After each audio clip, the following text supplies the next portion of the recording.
Très chers internautes, bonjour. Je suis très heureux de savoir que vous êtes très nombreux en train de nous suivre. Aujourd'hui, nous sommes le 10 mars 2025. Qu'est-ce que nous allons parler aujourd'hui? Le régime de Tshisekedi menacé par les anti-Trump. Et on va développer plusieurs points aujourd'hui. Premier point, la guerre entre les souverainistes et les globalistes. Les Nations Unies et l'Union européenne veulent tirer des choses à longueur pour des ambitions occultes. Les ennemis en interne, la classe politique, on va en parler aussi. Qu'est-ce que la Senko est en train de manigancer? Les confessions religieuses. Que cachent les propos de Chole et d'Ambongo? Voilà. Je vais me présenter, je suis Guilhem Ikobikwete, juriste de formation, expert en politique publique et en stratégie de développement, chercheur, monsieur diplômé en ressources humaines et négociateur. Je vous demande, très chers internautes, de cliquez sur les j'aime pour améliorer nos algorithmes afin de protéger nos vidéos, s'il vous plaît. Veuillez nous aider dans ce sens-là. Premier point, la guerre entre les souverainistes et les globalistes.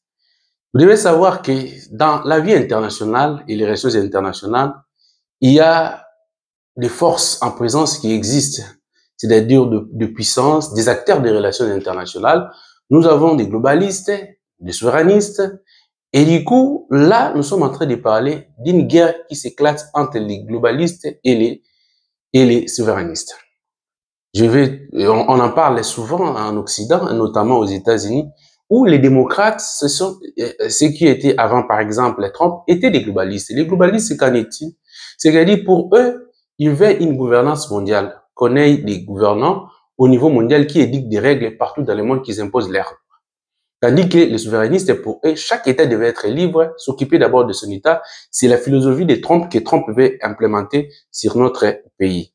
Et alors, ce que nous sommes en train de chercher à faire, de vous faire comprendre que les globalistes, en réalité, sont là comme une bonne nouvelle pour nous, en train de nous aider pour mieux faire des choses. Les souverainistes ouvrent les jeux, la liberté d'expression là, on doit profiter de cette liberté d'expression pour nous exprimer.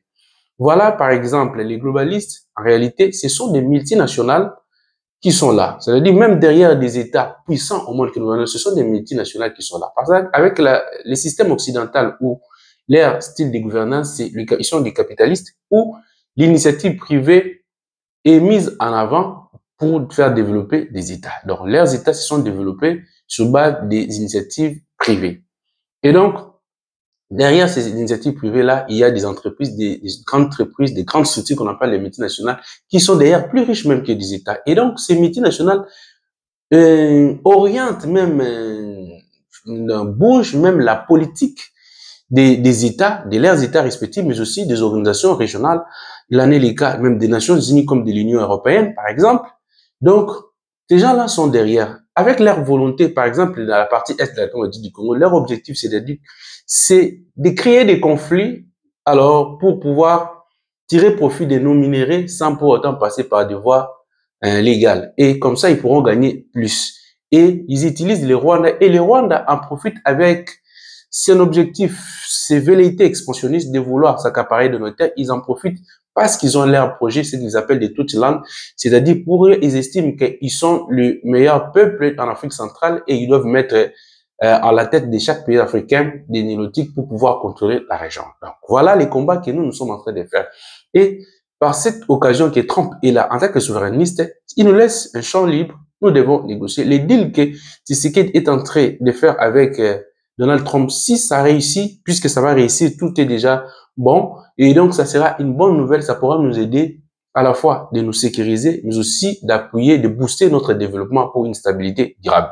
Voilà l'avantage de ce qu'il a. Et alors, cette guerre-là, persiste, ça va encore s'implémenter parce que, au niveau interne même des États-Unis, ces multinationales, ces globalistes vont mettre des moyens pour pouvoir contrer déjà Donald Trump au niveau interne. Et donc, la guerre sera une guerre médiatique. Puisque vous le savez, celui qui maîtrise le média maîtrise le monde. Parce que la manipulation se passe tellement que si vous ne savez pas comment dissocier ce qui est une manipulation ou non, vous risquez de tomber dans leur piège et puis vous effondrez très clairement.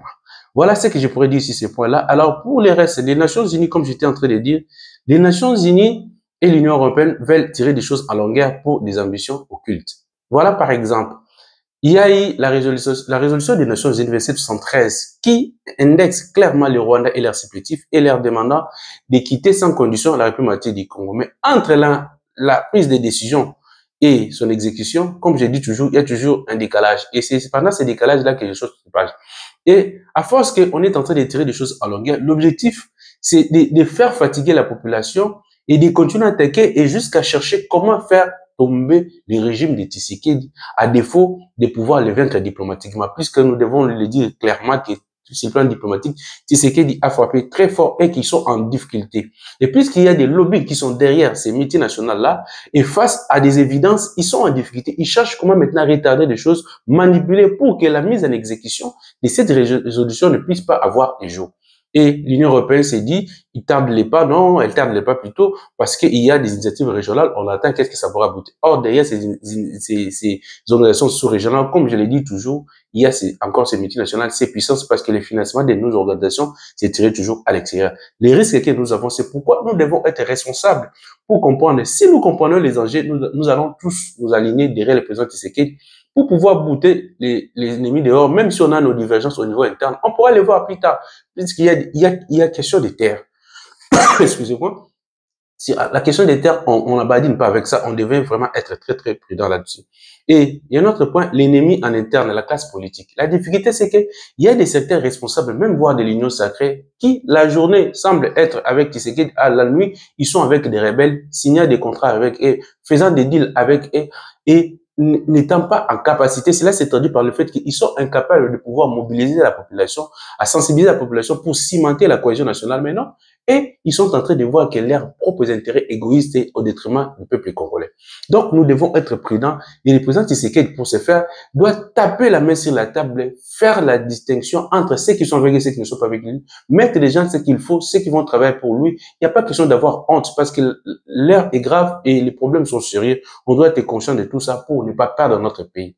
Donc, saisir les temps ici, pendant les 4 ans de Donald Trump, ceux qui vont en profiter, les pays en voie de développement ou bien les paiements, comme on nous appelle, j'aime pas cette expression, mais c'est la réalité, les pays les moins avancés doivent en profiter s'ils ont la possibilité de pouvoir se développer, s'organiser le moment parce que les globalistes sont en difficulté énorme. Et la classe politique congolaise n'est pas vraiment avec le pays parce qu'ils sont en train même de combattre ces projets de deal avec Donald Trump. Voilà un peu la classe politique que nous avons. Je parle qu'est-ce que la SENCO est en train de manigancer les confessions religieuses. Les syndicats faisant nous faire croire que non, c'est un pacte qui est en train d'être mis à jour, pacte social pour la paix durable. En réalité, au regard des propos, de la stratégie utilisée par les responsables de la SENCO, ça prouve à suffisance que vous voyez des discours discriminatoires être appuyés par ces gens-là, et le fait de vouloir dire qu'on est en train de faire des choses pour celui qui va venir après Tshisekedi, là, ça prouve à suffisance que ce n'est pas des gens qui sont des légalistes, parce que les légalistes ne peuvent pas dire de tels propos parce qu'ils savent que le président Tshisekedi a un mandat constitutionnel qu'il doit respecter. Le fait de vouloir l'empêcher ou soit dire que non, il peut y avoir des changements avant même ce mandat-là, pour voir si ces gens-là ne sont pas des légalistes et du coup, ils ne respecteront rien.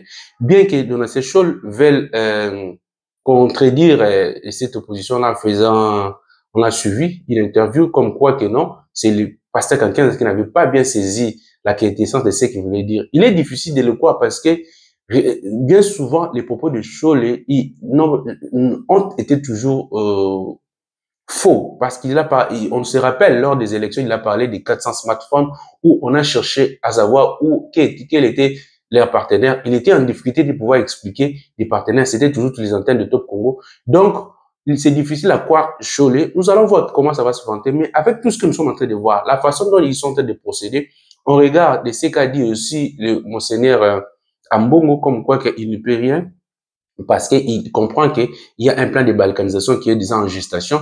On lui a posé la question comment on doit faire. Il dit que ça dépendait de nous, peuple congolais. Alors que lorsqu'il s'agit d'attaquer Tshisekedi, il est fait sans hésitation, il n'attend pas personne, il dit pas que ça dépend du peuple congolais. Là, c'est comme quelqu'un qui veut dire les carottes sont déjà cuites, notre plan est déjà là, j'ai dit ça parce que c'est qu'il n'y a plus rien à faire, et l'objectif pour eux, c'est de pouvoir balkaniser et pour tirer profit. Pourquoi j'ai dit tout cela? Parce que vous devez savoir que la loi congolaise de 2002 organisa les associations sans but lucratif et d'utilité publique expliquent très clairement la distinction entre les confessionnels des droits congolais et des droits étrangers.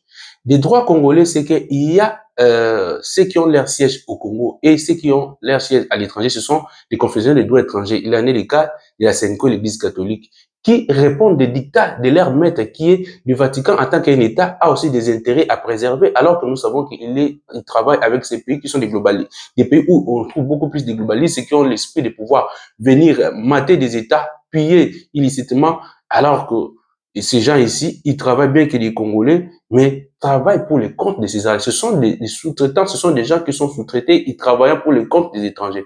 On doit être trop prudent. Il faut valoriser les responsables congolais et respecter la loi. La loi est claire, il y a des confessions des droits congolais qu'on doit respecter. Voilà tout ce que je pourrais dire aujourd'hui. Je pense que je vais revenir avec un autre numéro pour parler un peu plus de détails par rapport aux actualités. Il y en a tellement assez que je pense qu'on va revenir dans un autre numéro. En tout cas, je vous remercie beaucoup puisque je vais m'arrêter là pour votre participation. C'est que je vous demande de mettre des j'aime pour nous aider à arranger, à améliorer notre algorithme, mais aussi de nous faciliter de pouvoir avoir la force de pouvoir continuer à faire avec vos larges diffusions.